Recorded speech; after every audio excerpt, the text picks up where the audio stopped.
Pues muy buenas tardes. Para el Centro Texas México es un gusto y un orgullo tener hoy a dos fabulosas investigadoras de nuestro querido centro con el cual hemos colaborado mucho en la Ciudad de México, el Colegio de México.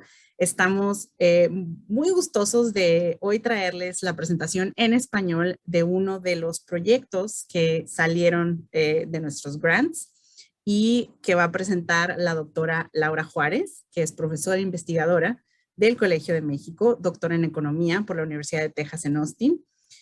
Y más adelante va a comentar la doctora Claudia Masferrer, profesora e investigadora también del Colegio de México y coordinadora del Seminario de Migración, Desigualdad y Políticas Públicas.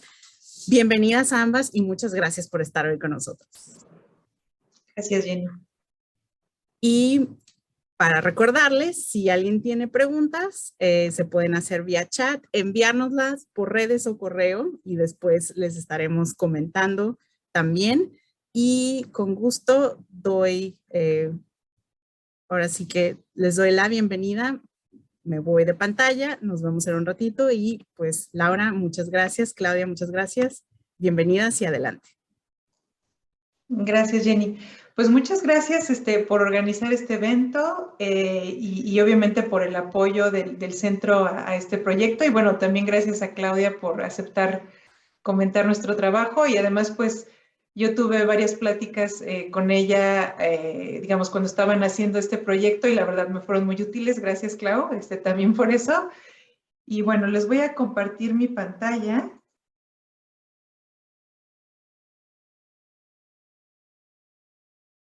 Donde tengo la presentación. ¿Sí ven mi pantalla? ¿Sí? Veo que Claudia Sí. me dice que sí. Perfecto. Entonces, sí. Muy bien, gracias. Voy a empezar. A ver. Ya, ahí está. Entonces, mi presentación o nuestro proyecto, y que es en conjunto con mi coautora Catalina Muedo Dorantes, se trata sobre el acceso a la educación y a la atención médica de niños transnacionales en México. La motivación de esta investigación, pues es que entre 2001 y 2018, muchos migrantes mexicanos fueron retirados de los Estados Unidos o regresados a México con sus familias debido a que se intensificaron las medidas de control de migración. Aunque este no es el único motivo del regreso, del retorno, sí es un motivo importante, ¿no? Muchos de estas personas eran migrantes que ya estaban establecidos en Estados Unidos con sus familias. Entonces, por esto es posible que no contarán con documentación mexicana, la cual es requerida para acceder a la educación y la atención médica de vuelta en México, y también es posible que sus hijos ya hayan nacido en Estados Unidos, los que sean pues, ciudadanos de ese país, y que enfrenten barreras adicionales para acceder a servicios básicos de educación y de salud en México. Aquí solo algunas cifras, de acuerdo con el Censo de Población y Vivienda, entre 2000 y 2010, la población de México que era nacida en el extranjero subió de 500,000 a 960,000 personas, y 22% de estos eran niños entre 5 y 14 años de edad, la mayoría de ellos nacidos en Estados Unidos. Entonces, por todo esto, en este trabajo examinamos el acceso a servicios de salud y educación de los niños que nacieron en Estados Unidos, pero que viven en México en 2015, que es el año de los datos que estamos usando. Y además de ver su acceso, vamos a dar evidencia de algunas barreras que enfrentan justamente para este acceso, ¿no? Y de las cuales la literatura habla. Un panorama breve del sistema de salud mexicano para los que no estén familiarizados con él. Este sistema se compone de instituciones públicas y privadas. Está bastante fragmentado. Las instituciones públicas se dividen básicamente en dos segmentos. Un segmento contributivo, que está ligado al empleo formal y al pago de contribuciones de seguridad social, que son pues impuestos a la nómina. Otro no contributivo, que es el sector de salud pública que atiende a la población abierta, es decir, a la población que no cuenta con otro tipo de seguro, ¿no? O de aseguramiento médico. Y para el periodo que nosotros estamos examinando, el principal programa para atender a esta población era el Seguro Popular, ¿no? Sus siglas son SP y en el 2018 este programa pues dejó de operar, ¿no?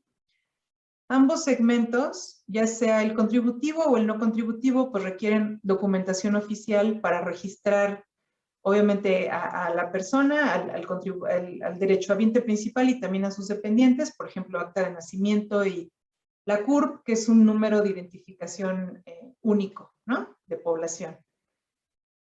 La calidad de atención médica puede variar entre instituciones y entre segmentos. Realmente no está muy centralizado el sistema de salud.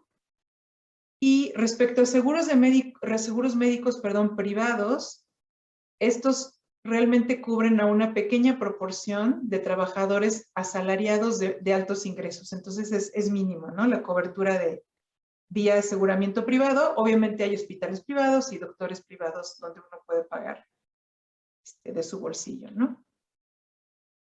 El sistema educativo mexicano está más centralizado que el sistema de salud. Para niveles educativos básicos que en México van desde preescolar hasta la secundaria, la Secretaría de Educación Pública regula tanto las escuelas públicas como las privadas a todos los niveles, ¿sí? Federal y estatal, y controla aspectos muy importantes de la educación, por ejemplo, el currículum y la compensación y promoción de los docentes. Entonces, realmente, la SEP sí tiene un control un poco más fuerte del sistema en esos niveles. Y a nivel preparatoria, ahí sí hay distintos subsistemas, son 3, que le dan diversidad a los tipos de planes de estudio que hay, pero también pueden dificultar la transición, ¿no? Entre distintos tipos de escuelas preparatorias. Voy a tocar brevemente algunas políticas de acceso a la salud y educación que el gobierno mexicano ha implementado o que implementó en este periodo, ¿no? Para la población migrante. Por ejemplo, en términos de salud, entre 2000 y 2015 ha habido algunos programas, aquí doy unos ejemplos: Vete Sano y Regresa Sano, Seguridad Social para Mexicanos en el extranjero, donde aquí este tipo de trabajadores mexicanos que están en el extranjero pues pueden cubrir a sus familiares en el IMSS, que es el que le da servicios a los asalariados que pagan contribuciones de seguridad social. Y también el Seguro Popular para migrantes es algo similar, ¿no? Se pueden inscribir al Seguro Popular los migrantes y pueden cubrir a su familia que reside en México. En términos de educación, en 2015 el gobierno eliminó algunos de los requisitos que pedían para poder registrar a los niños en escuelas mexicanas y para también revalidarles los grados completados en otro país. Por ejemplo, se eliminaron el requisito de la apostilla y de la traducción oficial de documentos escolares y de identidad, ¿no? Justamente con la idea de facilitar el acceso a la escuela ante este influjo de niños nacidos y también que vivían en el extranjero y que regresaron a México. En términos de documentación, a partir de 2016 se promueve el registro de aquellos niños que nacieron en Estados Unidos, pero que tienen los requisitos para tener nacionalidad mexicana. Por ejemplo, al menos uno de sus padres es mexicano. Entonces empezaron a promover que pudieran obtener su acta de nacimiento mexicana y otros documentos, ¿no?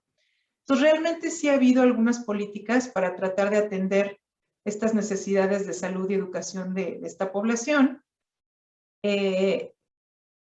En nuestro caso, la mayor parte de estos cambios sucedieron después de 2015, ¿no? Aquí lo puse en la diapositiva anterior, y nosotros usamos datos hasta 2015. Entonces, digamos, estos cambios son posteriores, entonces nosotros vamos a estar identificando las brechas que hay en acceso antes de estos cambios.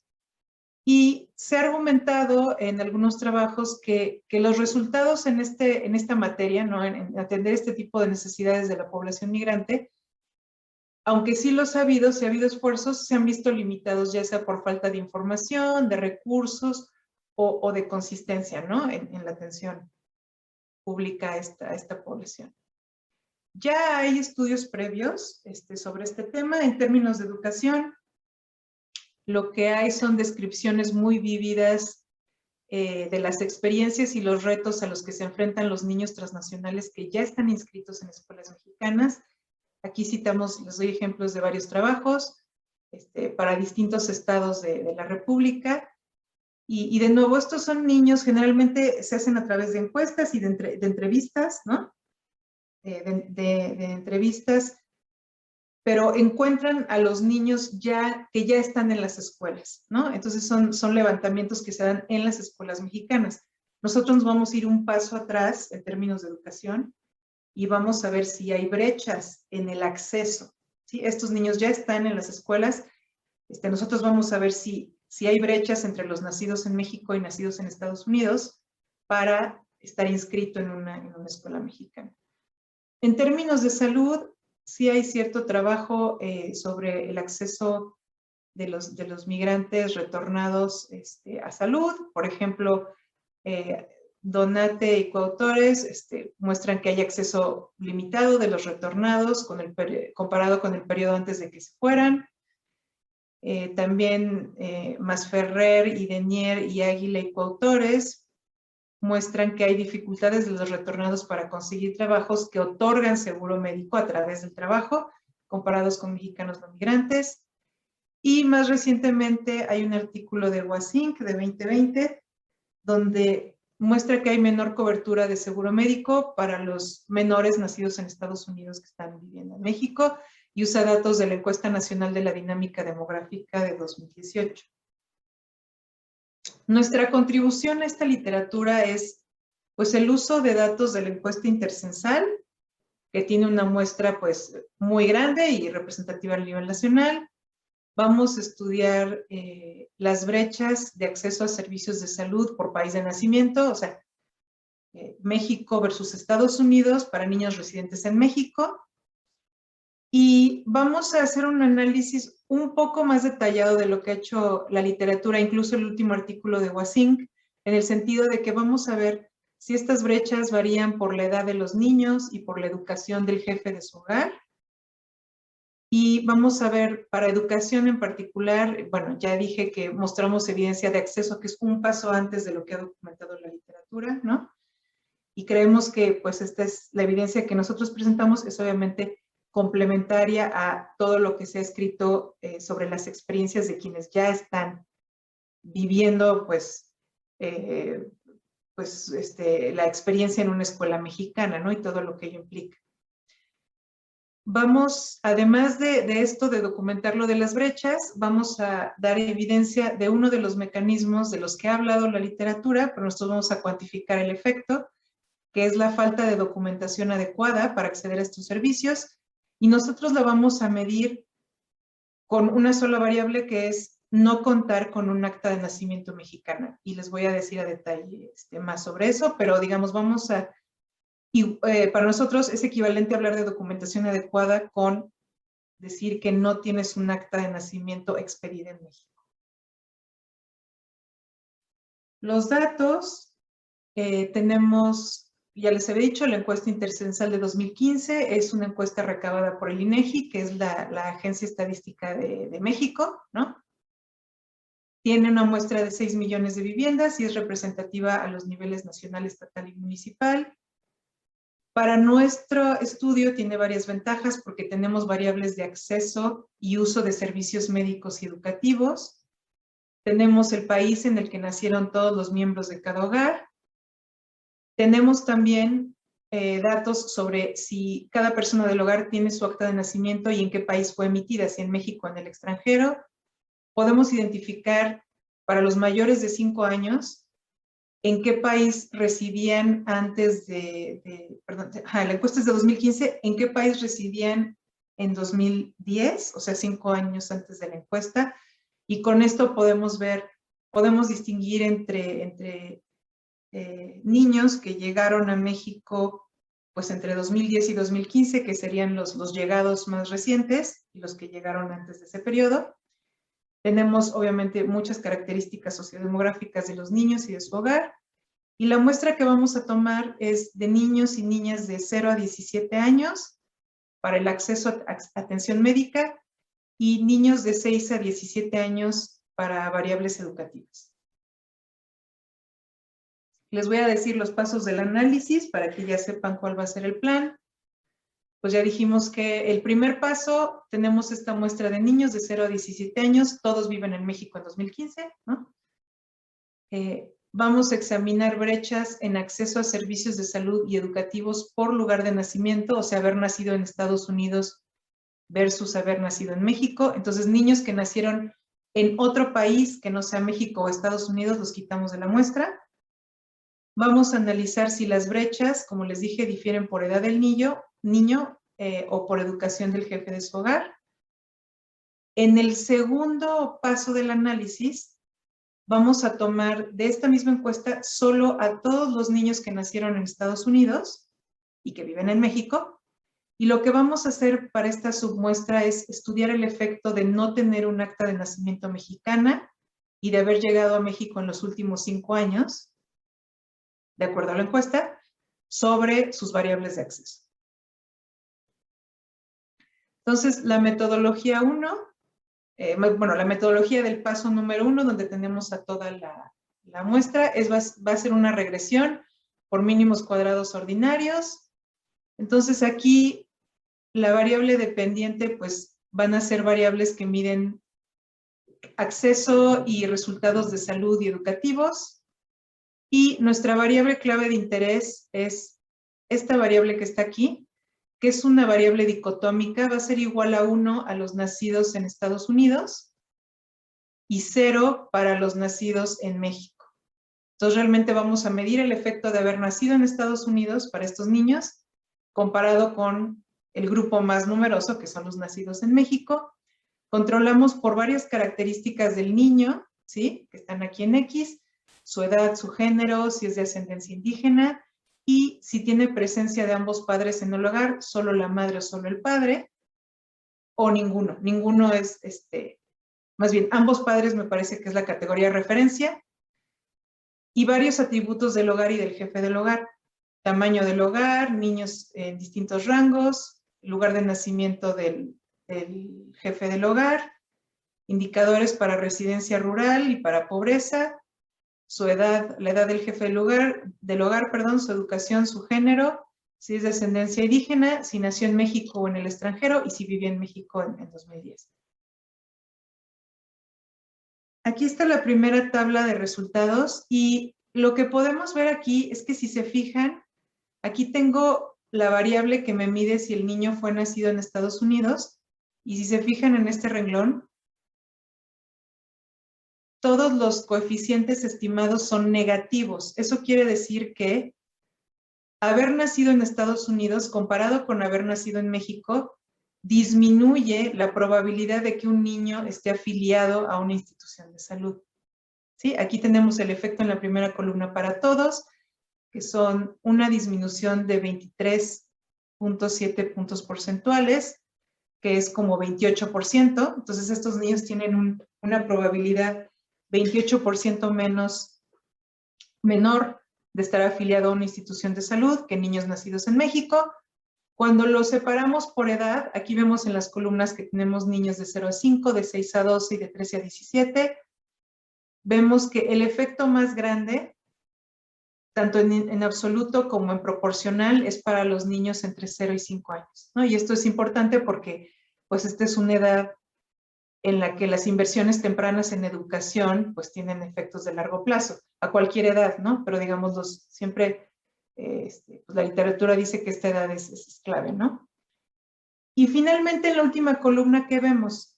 Vemos que, ¿qué pasa si nosotros interactuamos la variable de haber nacido en Estados Unidos con el hecho de que el jefe del hogar tenga menos de preparatoria? Y aquí lo que vemos es que el coeficiente también es negativo. Entonces, esto nos dice que para aquellos nacidos en Estados Unidos, que es el primer renglón, y que tienen un jefe con más de preparatoria, ya tienen una probabilidad menor de estar asegurados en 17 puntos porcentuales. Si tuvieran además, en vez de tener un jefe mayor de preparatoria, uno con menos de preparatoria, entonces habría que sumar estos dos coeficientes. Entonces, sería todavía una disminución adicional para los niños con jefes del hogar poco educados, digámoslo así, o con menor educación, una disminución adicional en la probabilidad de que estén asegurados. En cuanto a atención médica, esto ya es uso de servicios médicos la última vez que el niño se enfermó, ¿sí? Y entonces lo que vemos aquí es que también hay brechas negativas. Haber nacido en Estados Unidos disminuye la probabilidad de ser atendido, ¿no? De recibir servicios de salud cuando te enfermas, ¿no? Cuando el niño se enferma, pero es mucho menor el efecto comparado con la media. El 98% de todos los niños, casi 99%, reciben atención médica cuando se enferman. Y entonces, este efecto es realmente muy pequeñito. Entonces, eso quiere decir que aunque no estén afiliados, pues si se enferman, pues sí, los llevan a algún tipo de servicio médico, y también implica que pues las familias están pagando pues de su bolsillo, ¿no? Por este tipo de servicios. Si vemos la última columna, donde distinguimos por la educación del jefe del hogar, lo que vemos aquí es que cuando distinguimos por el jefe del hogar, realmente todo el efecto, aquí si ven ya se vuelve no significativo, no tiene estrellitas, todo el efecto negativo está concentrado en aquellos niños nacidos en Estados Unidos cuyo jefe del hogar tiene menos de preparatoria. Tenemos resultados, no los voy a presentar en atención al tiempo, pero tenemos, y pueden ver el artículo en la página del centro de Texas, Texas, México.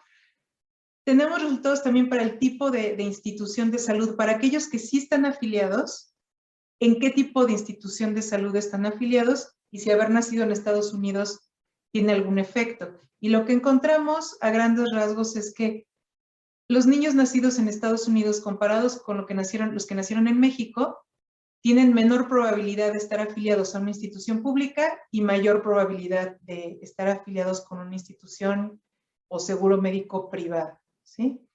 Y este patrón es más acentuado si el jefe del lugar es más educado, al revés, ¿no? Porque pues obviamente un jefe más educado, uno esperaría que tuviera mayores ingresos.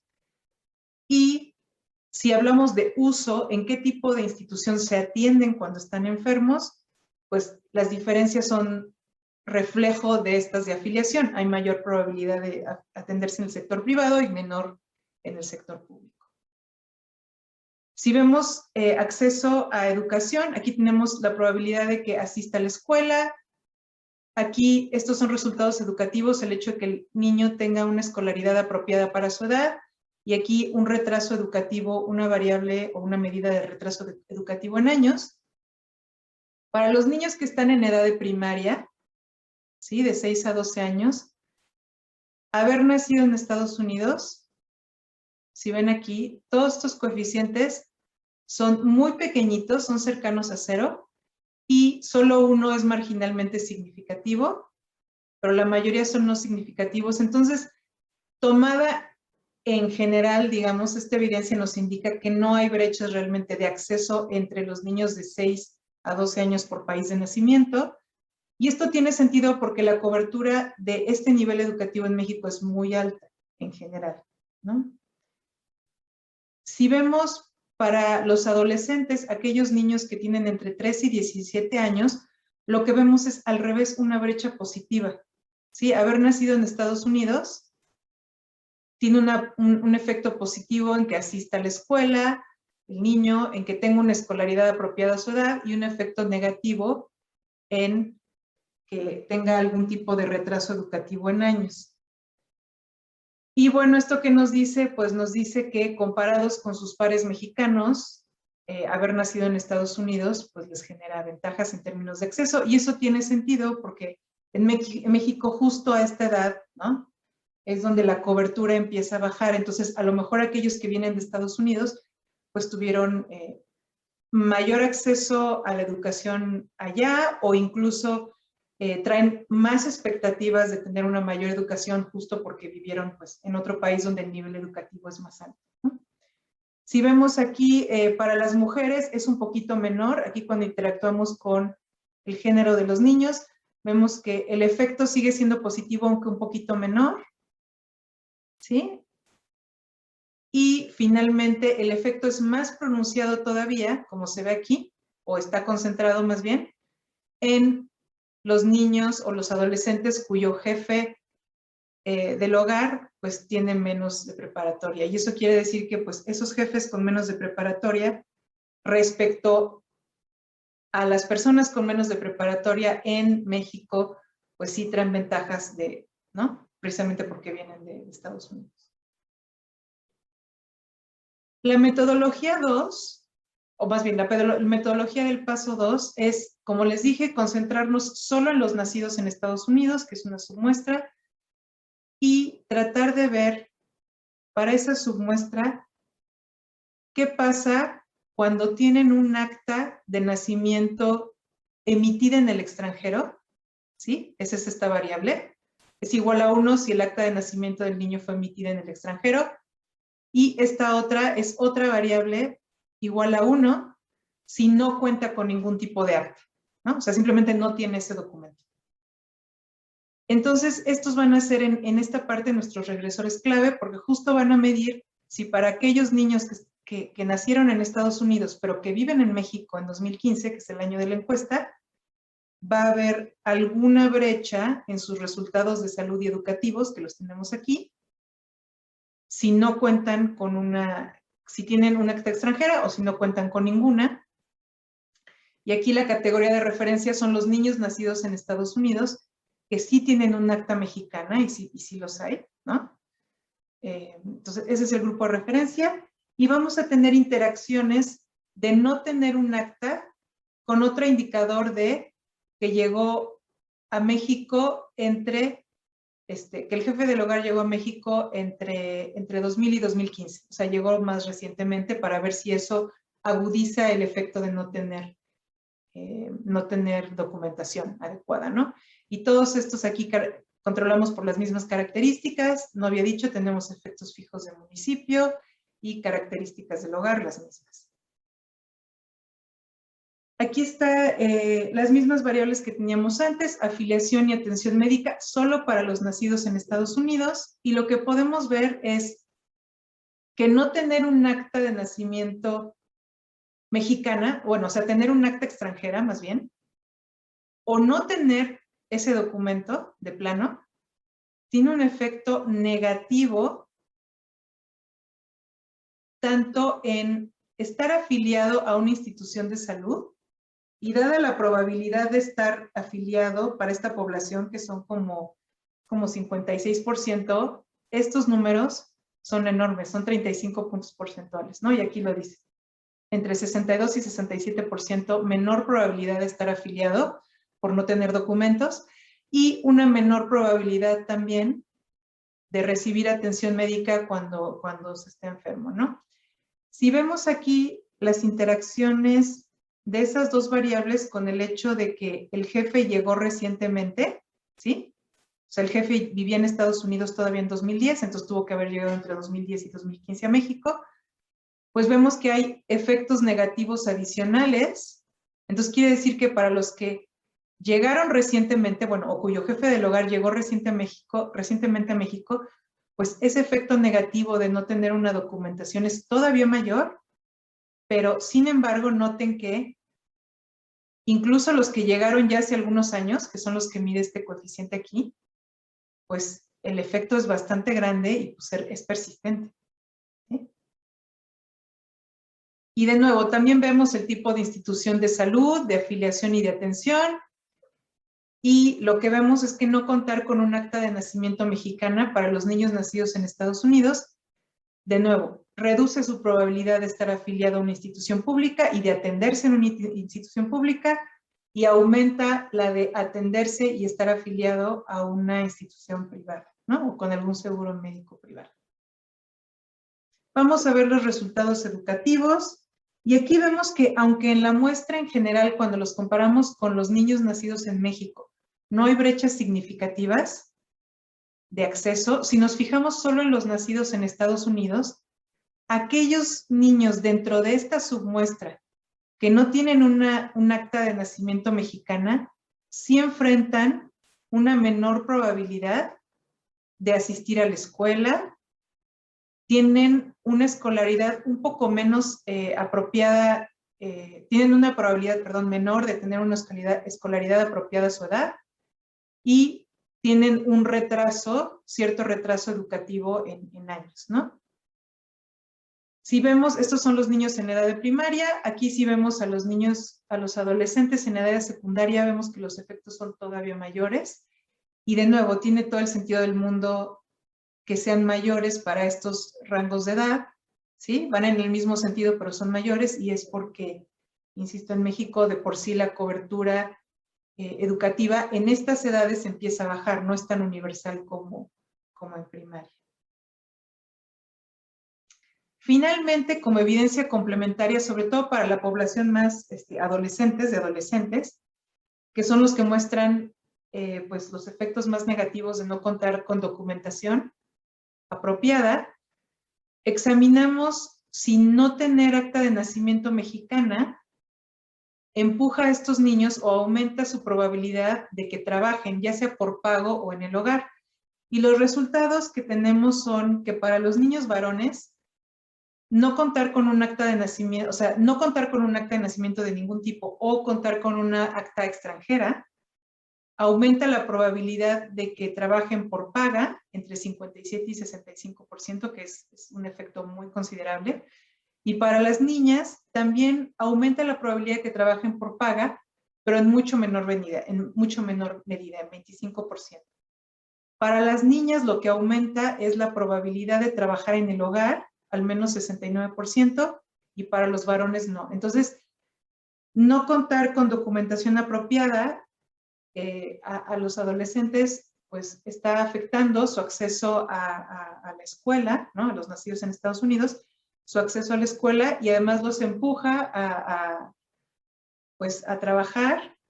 Y cómo se distribuyen, dependiendo su género, pues es mucho por las normas sociales, ¿no? Los varones se van a trabajar al mercado, digámoslo así, o sea, por paga, por un salario, y las mujeres tienen mayor probabilidad de trabajar en el hogar. Entonces, el resumen de los resultados, nada más para recordarles rápidamente lo que les presenté, en términos de acceso a la atención médica, los niños nacidos en Estados Unidos tienen una probabilidad 28% menor de estar afiliados a una institución de salud, comparados con los niños nacidos en México. De estar afiliados, es más probable que estén afiliados con una institución privada y menos probable que con una pública. Y también cuando se atienden es el mismo patrón. Y no contar con un acta de nacimiento mexicana es una barrera significativa y persistente para acceder a servicios médicos. En términos de acceso a la educación, no encontramos brechas significativas por lugar de nacimiento en el acceso a la educación para niños en primaria, brechas incluso positivas para los niños adolescentes, para los adolescentes, comparados con los nacidos en México. Sin embargo, ya cuando nos enfocamos solo a la muestra de nacidos en Estados Unidos, aquellos que dentro de esa muestra no tienen documentación apropiada, o sea, no tienen acta de nacimiento mexicana, tienen un menor acceso y eso lastima sus resultados educativos y también los empuja a trabajar ya sea por un salario o en el hogar, dependiendo del género del niño. ¿Qué podría explicar, como conclusión, qué podría explicar estas diferencias, ¿no? En el acceso de los nacidos en Estados Unidos a servicios médicos y a educación? En primer lugar, como les contaba, el sistema educativo en México es más centralizado, ¿no? Sobre todo para niveles educativos básicos. Eso favorece una respuesta más rápida y uniforme de política pública a este aumento de niños transnacionales en México, ¿no? Por eso no encontramos brechas tan significativas o no significativas en el acceso cuando los comparamos con los nacidos en México. Y en segundo lugar, las barreras educativas han recibido mucha atención.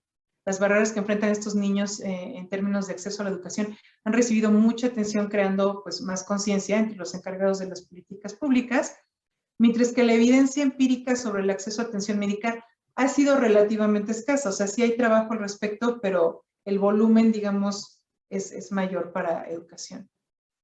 ¿Cuáles serían finalmente, y con esto termino, las implicaciones de política pública?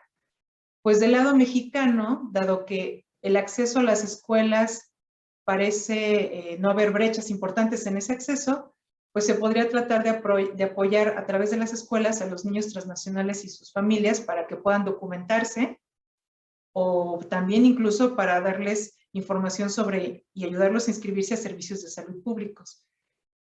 Y el mensaje de la literatura previa respecto a la educación se mantiene. El que no haya brechas de acceso no quiere decir que no sea necesario e importante mejorar la calidad de la experiencia de los niños transnacionales una vez que ya están en las escuelas mexicanas.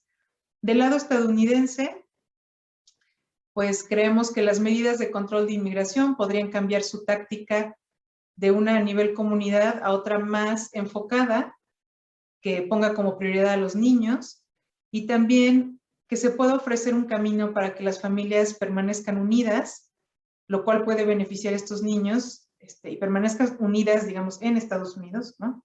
En su país de residencia, digamos, evitándoles el trauma de dejar su país y de tener que hallar su rumbo en un país nuevo, ¿no? Nuevo para ellos.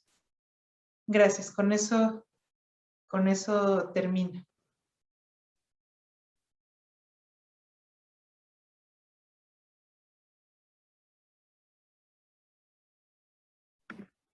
Muchísimas gracias, Laura. Y ahora, Claudia, te damos la bienvenida. Adelante. Gracias, Jennifer. Gracias por la invitación al Mission Foods Texas Mexico Center, por comentar el trabajo de Laura y de Catalina. Es un gusto estar aquí y es un gusto participar, como siempre, en otros eventos que hemos tenido con el Centro de Texas México y el Colmex. Y me encanta poder comentar el trabajo de Laura Juárez y Catalina, porque digamos, se relaciona con algo que hemos estado haciendo desde antes con otros colegas, pero también creo que abre la puerta para un montón de preguntas, y a mí me encantaría relacionarlo un poco también con lo que se vive en Texas y en la frontera. Creo que es interesante que, digamos, en la exposición empieza justo Laura hablando del retorno y de este gran volumen de migrantes mexicanos que regresaron en el periodo, sobre todo del 2000, después del 2008, ¿no? Que es cuando vemos este aumento del retorno tanto por deportaciones como por efectos de la crisis económica y de la recesión. Entonces ahí, digamos, creo que, como mencionaba en la presentación, hay una multiplicidad de razones por las cuales los migrantes mexicanos regresan a su país, pero es cierto que el aumento de las deportaciones hizo que, pues que muchos tuvieran que dejar el país en Estados Unidos de manera forzada, ¿no? Y es cierto que el presidente Obama fue, digamos, durante el periodo de la administración del presidente Obama tuvimos un gran volumen de migrantes mexicanos que regresaron, que fueron deportados. A mí me gusta pensar muchas veces en que en realidad cuando uno piensa en migración México-Estados Unidos, migración de retorno, lo que ve en realidad es una migración familiar. Y entonces que en realidad cuando uno habla de la inmigración a México de estos menores nacidos en Estados Unidos, estamos viendo en realidad una migración familiar que no se puede reducir a la migración de aquellos que regresaron por un proceso de deportación, ¿no? Porque, digamos, los nacidos en Estados Unidos obviamente no fueron deportados. Pero creo que sí es muy interesante este componente familiar. Y es interesante que, digamos, Laura usa datos del 2015, pero sabemos que en realidad los grandes cambios en la migración mexicana ocurrieron justamente entre 2000 y 2010, pues en parte por este cambio en la tendencia de una disminución de la inmigración, un aumento del retorno y un aumento de la inmigración hacia México, ¿no? Y ahí aprovecharía solo para hacer un anuncio, ¿no? De que salió justo publicado ahora un libro, que es La década en que cambió la migración, en el Colegio de México, que edité junto con Agustín Escobar, y donde de hecho hay participación de colegas cercanos del Centro de Texas, México, como Pío Reños, pero donde justamente, digamos, lo que se trata de entender es esos cambios de 2000 a 2010. Entonces creo que es importante dejar claro también, y que menciona Laura en la presentación, que al observar la migración de 2015, digamos, bueno, con los datos de 2015 de la Intercensal, estamos captando en realidad estos migrantes que estaban en Estados Unidos en 2010. Y eso cuando se enfoca solamente en los recientes. Y cuando habla de los nacidos en Estados Unidos, pues muchos de ellos en realidad llegaron a México en este periodo, en esta década que cambió la migración, ¿no? Digamos, en este periodo sobre todo después de la crisis del 2008-2009. Y también cuando uno ve las tendencias en el retorno o de la inmigración, justamente 2010 es este periodo, bueno, el retorno entre 2005 y 2010 o la inmigración de 2005 y 2010 coincide con estas grandes llegadas. Y en el 2015 vemos que disminuye el retorno y ya después con los datos del 2020 uno ve que incluso disminuye aún más el retorno y disminuye la migración reciente de nacidos en Estados Unidos, aunque en realidad el stock se queda bastante constante, ¿no? Entonces lo primero que rescataría es que creo que sí tenemos que pensar en que el retorno se da por muchas razones y que por lo tanto la llegada de estos menores en Estados Unidos también se da por muchas razones diferentes, ¿no? Y cuando uno ve, eso no viene aquí digamos, en la presentación, pero cuando uno ve la distribución de dónde viven los menores nacidos en Estados Unidos, uno ve que hay una concentración en estados mexicanos alrededor de la frontera con Estados Unidos, pero también una alta concentración de menores en lugares tradicionalmente expulsores, como Jalisco, Michoacán. Y también encuentra, digamos, de hecho, un aumento de menores nacidos en Estados Unidos en lugares como Oaxaca, que no necesariamente, digamos, aunque tienen una larga trayectoria migratoria, no necesariamente son estos estados de alta emigración. Y ahí también otro anuncio, acaba de publicar un atlas de migración de retorno que incluye justo las características de estos menores nacidos en Estados Unidos y se ve que hay muchas diferencias en el territorio. Entonces, el primer comentario que tengo en ese sentido sería que sería muy interesante, yo sé que Laura considera, digamos, controles por lugar de residencia y residencia rural urbana, pero creo que lo primero es que hay que pensar que hay grandes diferencias en el territorio, ¿no? En México. Y eso se ve, o sea, los migrantes que regresan no son los mismos, a zonas rurales en el sur de México, no van a ser los mismos que los que regresan a otros lados. Y ahí tenemos la frontera como esta zona, pues, muy integrada, ¿no? Y creo que los que viven en Texas, los que viven en la frontera, saben que hay también una dinámica regional de integración de ciudades fronterizas donde también se dan muchos de estos intercambios y donde quizás hay menores que nacen en Estados Unidos, pero digamos, a mí me gusta pensar en estas zonas metropolitanas, ¿no? Entonces, creo que también mucha de la discusión más reciente que se ha dado, sobre todo a raíz de la publicación de un número sobre justo salud y educación, bueno, salud sobre todo en eso, qué ocurre con los menores en la frontera, creo que es una discusión que se tiene que tener un poco aparte, ¿no? Cuando uno ve digamos, al territorio mexicano en su conjunto. Pero lo que es interesante de este trabajo es que justo al pensar en el acceso a la salud y el acceso a la educación y el retraso educativo que pueden tener los menores, queda muy claro que muchas de estas explicaciones, o digamos, el mecanismo detrás de los resultados de cómo les va a los menores nacidos en Estados Unidos pasa en gran medida por lo que le ocurre a los padres, ¿no? Y entonces, en ese sentido, podemos pensar que si los padres no tienen acceso a un trabajo formal que tenga acceso a prestaciones y que por lo tanto, digamos, puedan agregar a sus hijos en este sistema contributivo, pues van a verse afectados, ¿no? Entonces creo que eso queda claro, tanto de la literatura como de los trabajos, como de este trabajo, que importa las características pues, de los padres, ¿no?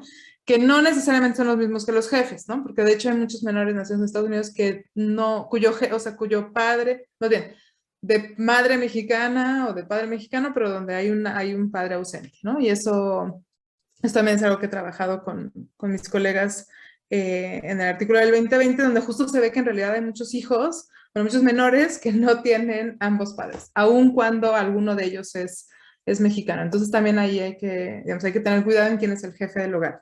Pero lo que sí es importante y que queda muy claro es que estas características educativas o digamos, del sexo del hogar, del jefe de hogar o las características del hogar, pues van a influir el bienestar de los menores nacidos en Estados Unidos, y eso creo que es importante, y aunque suene muy obvio, es muy importante el hallazgo, ¿no? Es decir, sí importa.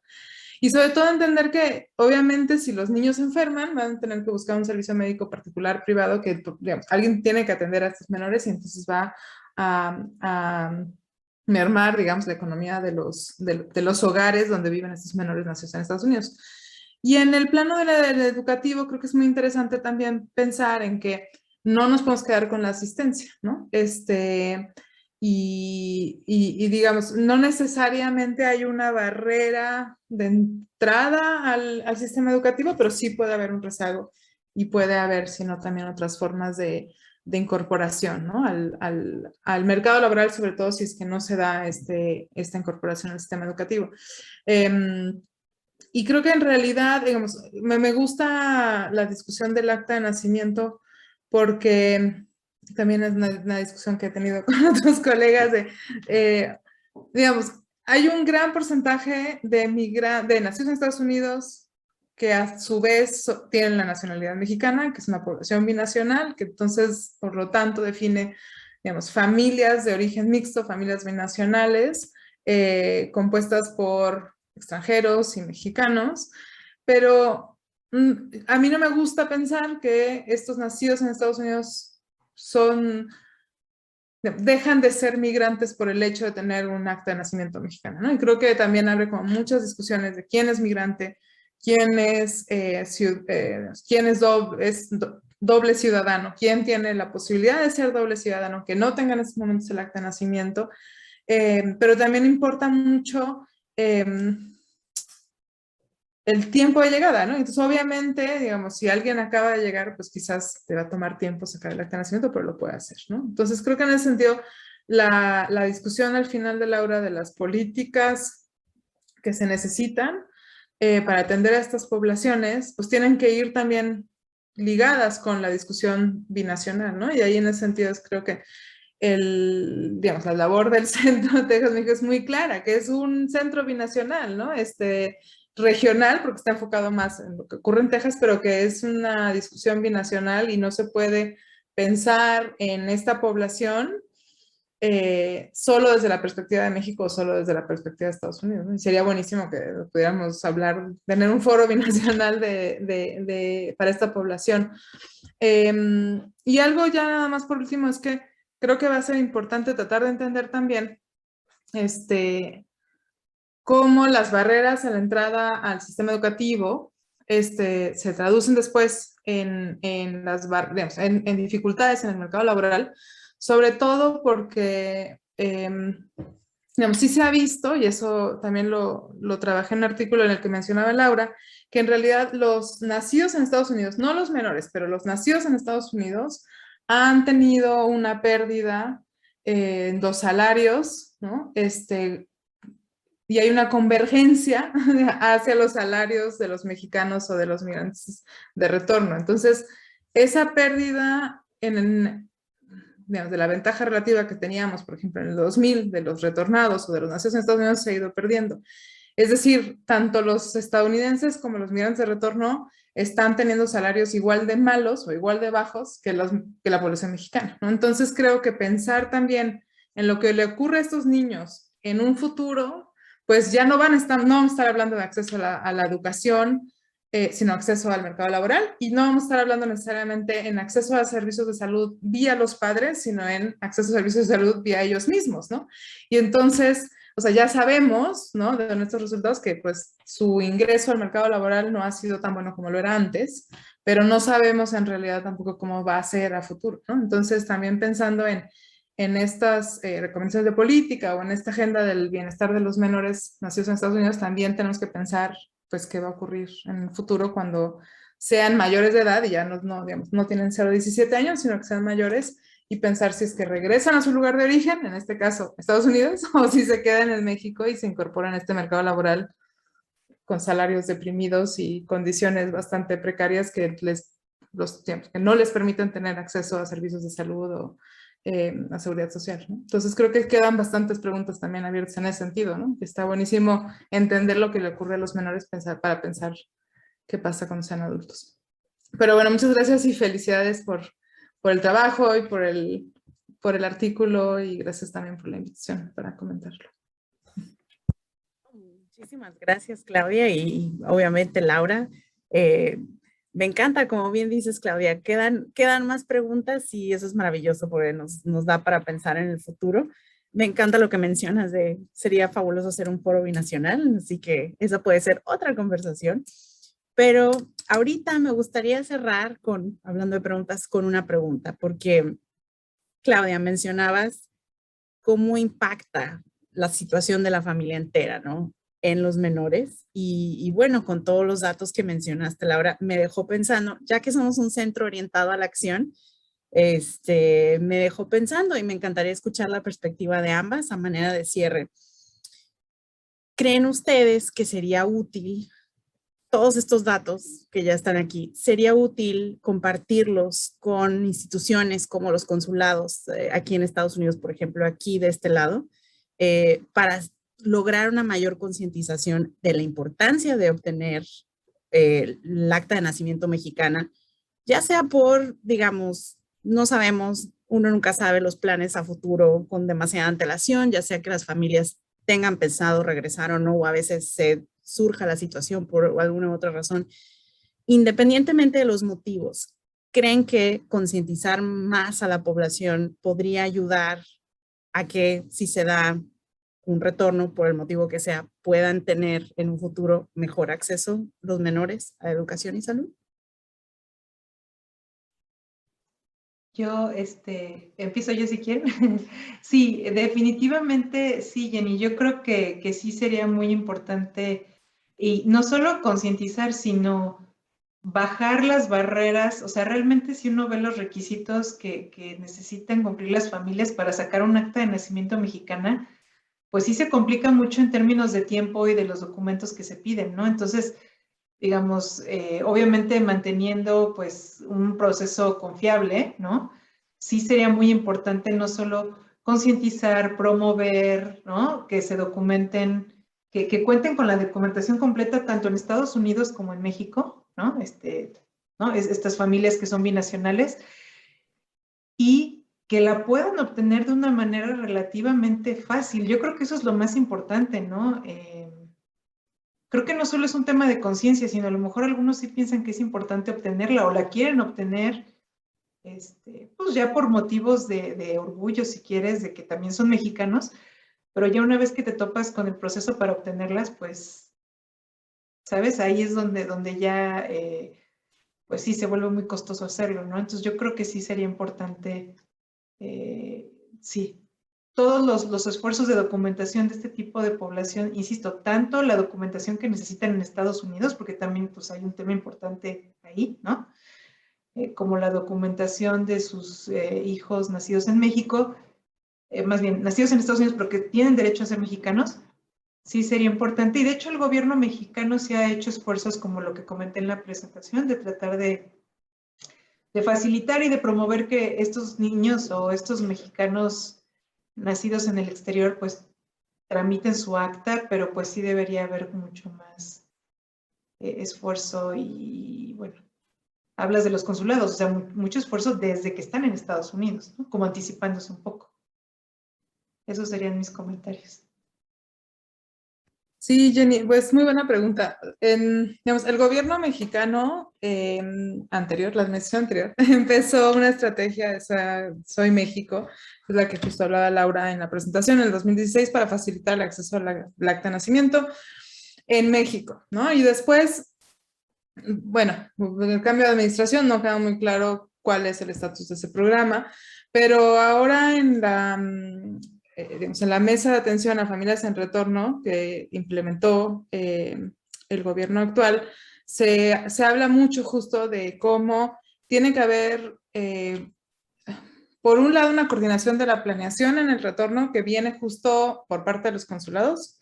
Luego, digamos, la atención como muy inmediata ya aquí en México, y cómo otras secretarías tienen que coordinarse para, por ejemplo, CEP o Secretaría de Salud, tienen que coordinarse para que las familias en retorno, tanto migrantes mexicanos de retorno como sus hijos nacidos en Estados Unidos o en otros lugares, puedan integrarse a la sociedad mexicana.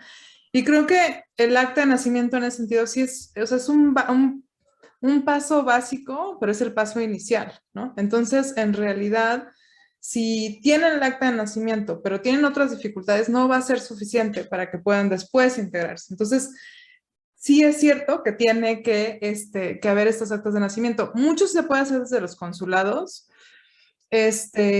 pero también tenemos que pensar que hay muchas veces que el retorno no se puede planear. Porque si el retorno es por medio de una deportación y pues de un día para otro, alguno de los padres regresa, entonces pues se vuelve todo más difícil, ¿no?